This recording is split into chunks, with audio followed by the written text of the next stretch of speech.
Bueno, pues yo creo que el colegio tendría que seguir dando más formación, pero que sea más asequible para los abogados jóvenes, porque en muchos casos el precio de los cursos es desorbitado y hay un pequeño descuento, pero no lo suficiente para una persona que está empezando el ejercicio.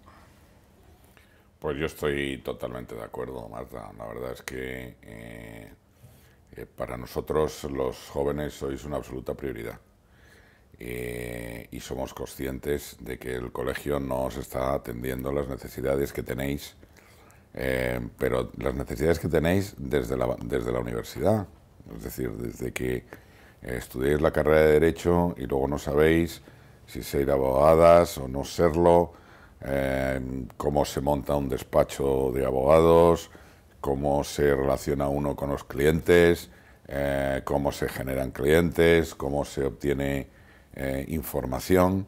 Y yo creo que en eso el colegio, por lo que he podido comprobar a lo largo de muchísimas conversaciones que he tenido con abogados jóvenes, no se está proporcionando ese tipo de ayuda. Entonces, el colegio tiene un presupuesto y a mí me parece que ese presupuesto tiene que ir destinado a las áreas donde más se necesita, y las áreas donde más se necesita es la de los abogados jóvenes, entre otras cosas.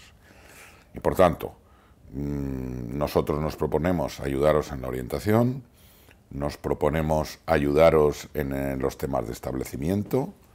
Me gustaría llegar a acuerdos del colegio con entidades financieras para que os dieran créditos blandos, tanto para instalaros como para poder pagar las cuotas. Vamos a cambiar el plan de formación, mucho más orientado al ejercicio de la abogacía, y por supuesto vamos a intentar abaratar todos los costes al máximo. O sea, el colegio tiene que ser viable, pero yo creo que hay gastos superfluos que se deben eliminar, y al eliminar esos gastos superfluos, el neto patrimonial quedará mayor y podremos dedicarlo a atenciones como las vuestras, especialmente los jóvenes y los que necesitan más ayuda. Eso no tengo ninguna duda, vamos. Y eso está claramente establecido en el programa. Yo, José María, que sé que te quieres presentar a decano, te quisiera preguntar, o sea, ¿cómo piensas tú que puedes captar esa atención de un abogado ya más senior? Efectivamente, tú sabes que los colegiados están bastante distanciados del colegio, es decir, pagan su cuota porque la tienen que pagar para ejercer, pero realmente, o sea, ¿cómo crees tú que puedes llegar a captar su atención? Es decir, ¿por qué a un abogado como yo, por ejemplo, me interesa realmente votarte a ti? Y estar realmente colegiado, lo tengo que estar. Es decir, ¿qué me puedes ofrecer? O sea, ¿por qué puedo tener yo esa ilusión de pertenecer al Colegio de Abogados de Madrid? O sea, ¿cómo nos puedes ayudar a nosotros realmente? De una forma un poco genérica, ¿no? Hombre, Carlos, vamos a ver, yo creo que lo que es importante para los abogados, en fin, ya más veteranos, y los que tenéis despachos pues de tipo mediano, es tener un colegio de abogados fuerte. O sea, un colegio de abogados, probablemente vosotros otro tipo de servicios, como pueden necesitar los jóvenes, ya no los necesitáis, pero sí podéis necesitar otro tipo de servicios, como puede ser todo el tema de los sistemas de gestión de conocimiento. Es decir, las cantidades, lo sé por mi propio despacho, que hay que invertir en herramientas tecnológicas, en bases de datos, son enormes. Y si eso te lo puede proporcionar el colegio, me parece que es importante. Creo que el colegio además debería facilitar la labor de networking entre los despachos medianos y despachos pequeños. El que hubiera una mayor relación entre los abogados, porque en mi experiencia personal, ese tipo de relaciones, aparte de que generan buen rollo entre los compañeros, ¿no? Generan sinergias. O sea, yo en eso, en mi área, he conseguido trabajos referidos de otro tipo de abogados por el mero hecho de estar en contacto con ellos. Me ha gustado, que perdona que te interrumpa, lo del networking entre abogados, que eso está muy bien, pero efectivamente yo creo que los despachos pequeños o medianos, de jóvenes o seniors, lo que nos preocupa realmente es captar negocio, porque claro, la situación obviamente ha cambiado, como todos sabemos, ¿no? Y no te has planteado quizás ese networking llevarlo fuera de nuestras fronteras, digamos, jurídicas, de abogados, es decir, un networking con empresarios, por ejemplo, potenciales clientes. Claro, es que eso te iba a... O sea, esos cafés con eso empresarios. Eso te iba a añadir, Carlos. ¿Habéis pensado en eso también? Sí, claro. Mira, yo llevo muchos años metido en uno de los grupos de dirección de la COE. Ajá. Llevo muchos años siendo del comité ejecutivo del Círculo de Empresarios. Fui secretario general de la Asociación del Progreso de la Dirección. Y a mí eso me ha permitido estar en permanente contacto con el mundo empresarial. Primero porque considero que la abogacía, en muchos casos, hay auténticas empresas. Pero segundo, porque esa relación entre abogados y empresas facilita el networking y, por tanto, la generación de trabajo. Por consiguiente, una de nuestras ideas es imbricar a la abogacía dentro del sector económico de este país y que haya un mayor contacto entre abogados y empresarios y, por tanto, se genere más negocio entre unos y otros. Eso, yo tengo la ventaja de que llevo ya en este oficio muchos años, he tenido que asumir funciones de dirección, he tenido que asumir funciones de intentar generar mucho negocio, y intentar generar mucho negocio hay que estar mucho en la calle, claro. Hay que estar mucho en relación con los operadores económicos, en relación con los clientes, y yo desde luego eso lo quiero propiciar desde el Colegio de Abogados. El Colegio de Abogados tiene que ser un operador, además de jurídico, económico más, dentro del sector económico-social de este país, sin género de dudas. Yo creo que efectivamente antes se hablaba nuestra amiga de la parte de formación, pero además de una parte teórica, de conocimiento, la parte práctica es clave. Sí, sí. De traer al cliente, es el propio colegio que ayuda al colegiado aportándole las posibilidades, lógicamente, luego ya cada cual, ¿no? Aportándole las posibilidades y además, eso especialmente en los jóvenes, pues tú eso ya te lo sabes de memoria, pero tratar al cliente muchas veces no es fácil, claro. Como desde que le tienes que captar, desde cómo tienes que convencerle de que trabaje contigo, de que cómo tienes que establecer los sistemas de facturación. Claro. Todo eso se sale sin saberlo. Quizás en el centro de estudios se da una formación muy técnica que está muy bien y hay que tenerla, ¿no? Sí, sí. Para el inicio o bien para el perfeccionamiento, pero ahora se oye mucho efectivamente estas nuevas habilidades, ¿no?, que debe tener el abogado del siglo XXI, ¿no? Es precisamente esto, ¿no?, del generar negocio, la estrategia, captar clientes, la empatía con ellos, ¿no? Es decir, ¿tenéis pensado también trabajar en eso? Absolutamente. Yo creo que la formación, digamos, en paralelo, pero un poco distinta a la tradicional. La formación tiene que ser absolutamente práctica, tiene que ser una formación encaminada a ser abogado, y ser abogado es desde cómo gestionas tu contabilidad, claro, gestiones de despachos, cómo por ejemplo, gestionas tu despacho, cómo si decides asociarte con otro abogado, si tienes que crear una sociedad profesional o no una sociedad profesional, si tienes que contratar a un abogado más joven, cómo tiene que ser esa relación laboral, claro. Cómo tienes que hacer tus declaraciones fiscales. Todo eso es absolutamente fundamental, pero también es absolutamente fundamental hacerles ver que la abogacía está cambiando de una manera radical, claro. Y que están entrando nuevos instrumentos, nuevas herramientas, todo el tema de la inteligencia artificial, claro. Que es que puede acabar con muchísimos abogados en el mundo. Yo he leído una estadística recientemente que máquinas pueden llegar a hacer hasta el 90% del trabajo que hacen los abogados. Sí, sí. Excluye los temas judiciales, pero temas de asesoramiento... contratos, sobre todo, además, ¿no? Contratos, operaciones de due diligence, preparaciones de todas... eso pasa mucho más en Estados Unidos, todas las preparaciones de las pruebas documentales. Todo eso ya te lo hacen máquinas. Y eso poco a poco va metiéndose, y el colegio tiene que ser un colegio del siglo XXI, tiene que ser un colegio que se anticipe a los tiempos. Claro. Y yo creo que en eso, como tengo la experiencia de haber estado en dos grandes firmas a las que les preocupa muchísimo eso,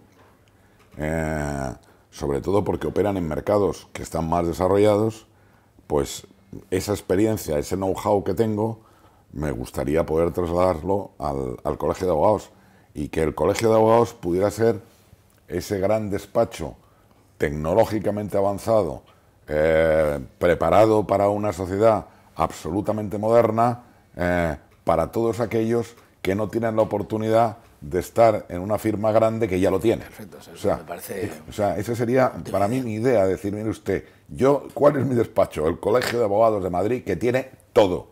Y tiene lo mismo que puede tener Uría Menéndez, Alden Neve, o Linklater o Baker McKenzie. Claro que sí. Eso es lo que me gustaría. A ver, mi experiencia como abogada de oficio, yo creo que aquí se van a ver reflejados muchos compañeros. Cuando te llaman para hacer una asistencia dentro del turno de oficio, da igual que sean las 12 del mediodía que las 4 de la mañana, da igual que esté haciendo un sol espléndido, que esté nevando. Ahí hay un abogado que está dispuesto a ir con su coche a cualquier hora a la comisaría o al cuartel de la Guardia Civil del lugar más escondido de la Comunidad de Madrid. Cuando llegas hay veces que te encuentras con el problema de solicitarle al instructor copia del atestado, según la última reforma. Y hay veces que se comienza un debate, yo creo que innecesario, sobre si nos tienen que dar la copia del atestado o simplemente informarnos de las diligencias esenciales o de los hechos de la forma más sucinta posible. Yo creo que ahora mismo eso afecta a nuestro trabajo, porque para ejercer el derecho a la defensa lo primero que se nos tiene que dar ahora mismo es el atestado para poder asesorar correctamente a nuestro cliente. A ese nivel me gustaría saber su opinión, si llega a decano, si ahí vamos a tener los compañeros del turno de oficio el respaldo del colegio, para que no tengamos que muchas veces empezar nuestra asistencia entablando un debate jurídico con el instructor del cuartel o de la comisaría correspondiente para empezar a poder defender a nuestro cliente. Pues puedes tener la absoluta seguridad. Ayer me decía en una charla que tuvimos un compañero que quizá más que de dignidad deberíamos hablar de respeto, ¿no? Porque la dignidad la tenemos todos, es un elemento subjetivo y yo creo que somos dignos y deberíamos hablar de respeto. A mí me parece absolutamente intolerable que se limite el derecho de defensa de ninguna de las maneras. Y más aún que se limite el derecho de defensa por parte de los cuerpos y fuerzas de seguridad del Estado. Y que al abogado no se le den todos los elementos necesarios desde el primer momento para que pueda ejercer el derecho de defensa de una manera plena. Y por consiguiente, si eso no se produce, esa situación hay que denunciarla y en la medida de lo posible, porque además yo creo que las situaciones no son generalizadas y se producen en unos sitios más que en otros.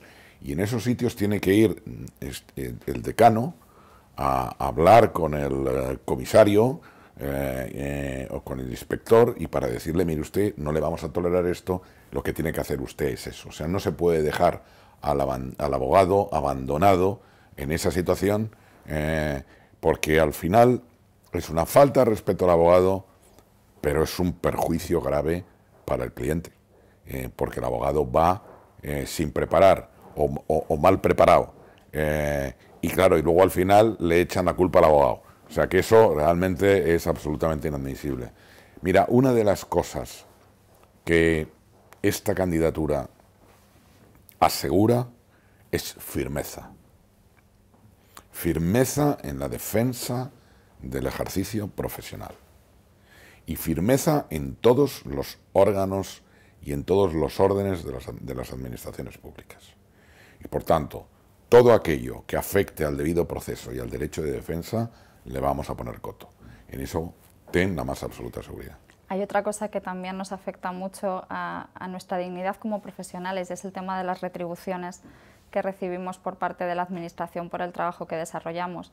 Hay veces que las asistencias pues son para un juicio rápido y terminamos en un breve espacio de tiempo nuestra labor de defensa con el cliente, pero hay otras veces que nos designan macrocausas, bien en la audiencia provincial, bien en la audiencia nacional, y eso para los abogados que estamos solos en nuestros despachos supone paralizar el despacho para poder asistir durante largas sesiones en sala a ese cliente que te ha sido designado. Yo me gustaría tener un decano que mejore las retribuciones de los compañeros, porque es muchísimo el esfuerzo que hacemos para garantizarle una adecuada defensa a los clientes que nos corresponden. Me gustaría saber... Pues vamos a ver, como sabes, nosotros hemos asumido prácticamente en su integridad el programa de Al Todo. Y estamos además muy satisfechos de contar como socios de viaje a personas como tú y miembros de Al Todo. Y en ese programa de Al Todo está, por supuesto, el dignificar las retribuciones, porque ahí sí que hablamos de dignidad. O sea, no se pueden pagar las miserias que se pagan en asuntos complejos, donde, en fin, la relación entre trabajo y retribución no es una relación, es que es inexistente. Y entonces, es verdad que hubo, como consecuencia de la crisis, la Comunidad de Madrid, por decisión legislativa, redujo los baremos, se han intentado recuperar en parte, pero desde luego mi batalla con la Comunidad de Madrid, y el otro día se lo decíamos al ministro de Justicia, va a ser, desde luego, el recuperar no solo el poder adquisitivo de los baremos que tenían antes de las reducciones, sino que sean una retribución digna del trabajo del abogado, y dependiendo, por supuesto, también de la complejidad del asunto. Eso es que son cosas tan elementales que parece mentira que tengamos que estar hablando de ellas, ¿eh? Parece mentira que tengamos que estar hablando de ellas, pero es la verdad, y como es la verdad la tenemos que afrontar. Tanto creo que la situación económica en este momento permite una revisión de todo este tema, y por consiguiente tenemos que conseguirlo y lo vamos a conseguir.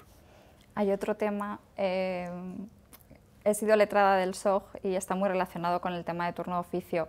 Al mismo tiempo que se recortó las indemnizaciones para los letrados del turno, se suprimieron muchas oficinas judiciales en pueblos que permitían el contacto directo entre los justiciables y los abogados para obtener un asesoramiento jurídico gratuito. Me gustaría, si fuera posible, que en esa firmeza ante las instituciones se hiciera lo posible para que se volviera a acercar esos servicios a los ciudadanos y no obligarles a desplazarse al centro de la Comunidad de Madrid o a las oficinas, y que pudieran tener también una cercanía, porque al final son sus derechos también los que estamos garantizando. Entonces, mi petición personal... Pues tu petición personal será atendida, porque me parece también elemental que esos servicios de orientación jurídica estén cerca del ciudadano. El ciudadano tiene que volver a convencerse de que realmente somos un operador fundamental en el servicio, en el Estado de Derecho. Y para eso tenemos que darle facilidades, y una de las facilidades es la accesibilidad al abogado. Si no le damos accesibilidad al abogado, pues seguirá pensando, en fin, que somos una profesión poco útil, o que le costamos mucho dinero, o que no merece la pena un abogado. Y a mí me gustaría que,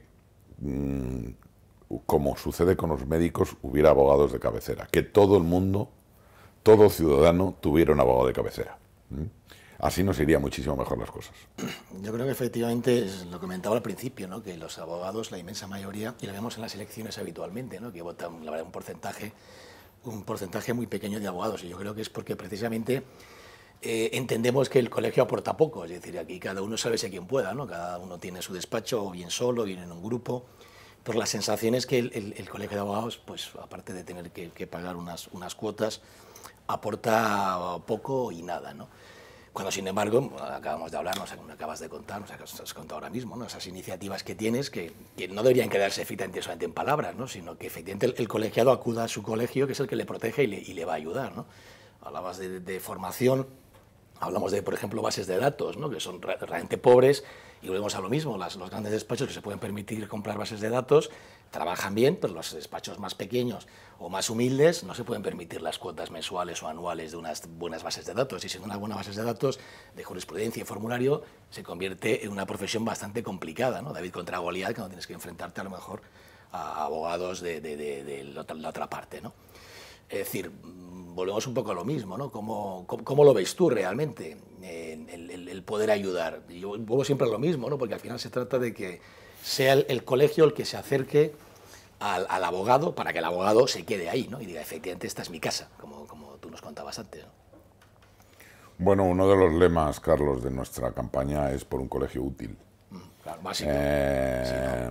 Y por tanto, yo siempre me hago el planteamiento de, a lo mejor en un momento determinado la colegiación deja de ser obligatoria, y si no hacemos que el colegio sea útil, va a producirse un éxodo de abogados que van a decidir, mire usted, como a mí esto no proporciona nada, dejo de pagar las cuotas, y va a suceder como ha sucedido con las cámaras de comercio, que van a atender o están pasando lo fatal. Y asociaciones profesionales de empresarios, ¿no? Que asociaciones están cayendo sectoriales, claro, porque los miembros ya no pagan cuotas. Por eso, a partir de la crisis, que no ofrecía nada. Es ya, o sea, no solo es una obligación del colegio de abogados el atender a los que son sus clientes, que son los colegiados, claro, porque para mí el colegiado, si soy decano, será mi cliente. Hay que cuidarle y mimarle, ¿no? Y hay que cuidarle y hay que mimarle, claro, y por tanto hay que darle el mejor servicio, sino también es una cuestión de supervivencia del propio colegio. Como el colegio se duerma en los laureles, y como el colegio no haga nada, como el colegiado no reciba un valor añadido en todos los sentidos, en los sentidos de defensa, en los sentidos de influencia en la sociedad civil y en el mundo de las administraciones públicas, en términos de formación, en términos de relación, en términos de colocación, como la colegiación deje de ser obligatoria, dejará de estar en el colegio y se acabará el colegio. Entonces, una de las responsabilidades del decano, aparte de ayudar a su cliente, que es el colegiado o la colegiada, es conseguir que el colegio sobreviva en una situación que puede ser complicada para el propio colegio. Claro, comentabas antes lo del tema del abogado de cabecera, que comparto completamente contigo, lo cual nos ayudaría a todos los abogados. Es que eso se lo cuentas, por ejemplo, a un ciudadano inglés y te dice, pero ¿cómo no es posible que eso sea así? ¿No? Claro, es el concepto de ponga un abogado en su vida, ¿no? Que claro, todo el mundo tendría que tener un abogado, ¿no? Estamos de acuerdo, pero desde el colegio, ¿cómo piensas que se podría hacer? O sea, un concepto de abogacía más preventiva, porque al final el problema que tienen los abogados es que nos llaman los clientes cuando tienen el descosido. La cuestión sería que nos llamasen antes para prevenir efectivamente el problema, ¿no? Sería mejor para ellos y sería mejor para nosotros, ¿no? ¿Habéis pensado un poco en transmitir, vosotros transmitir al consumidor final la necesidad que tiene efectivamente de tener cercano a un abogado de cabecera, fenomenal, sea en empresa o sea el particular? ¿Habéis pensado cómo podríais conseguir eso, llegar a la ciudadanía completa para que efectivamente dispusieran efectivamente del servicio jurídico, yo creo que hace preventivo, claro, como el médico, ¿no? Claro. Una concienciación social absoluta de que si el ciudadano cuenta con un abogado desde el principio, se va a evitar muchísimos problemas en el futuro. Y por tanto, tenemos que educar a la ciudadanía. Porque muchas veces, o sea, yo estoy harto ya de oír de que el abogado es un problema. ¿Y por qué no es el médico un problema? Claro, no, es decir, sí, que tenemos del abogado, que hay que alejarse de él. Es decir, ¿no? hay que alejarse de él. Pues mire usted, no. Eso es trabajo del colegio, además, es transmitirlo a la sociedad. O sea, decir, mire usted, el abogado no es un problema. El abogado no le crea problemas. El abogado lo que va a hacer es evitar que usted se meta en problemas. Y por tanto, esa es una labor del colegio. Y esa labor del colegio hay que hacerla en todos los sectores sociales. No dentro de la propia abogacía, porque nosotros mismos sabemos que no somos un problema. Claro. Pero el ciudadano en general tiene que ser concienciado de las ventajas que tiene el contar con un abogado desde el principio y de la labor que tiene el abogado para que el Estado de Derecho y para que la sociedad funcione. Yo creo que hay una sensación, repito, igual como que existe la sensación de que ser empresario es un ladrón. Pues mire usted, pues no. Gracias a que hay empresarios hay trabajo. Es decir, pues gracias a que hay abogados funciona mucho mejor el país, y en eso hay otros países que lo tienen perfectamente claro. O sea que hay labor de concienciación y eso requiere mucha comunicación.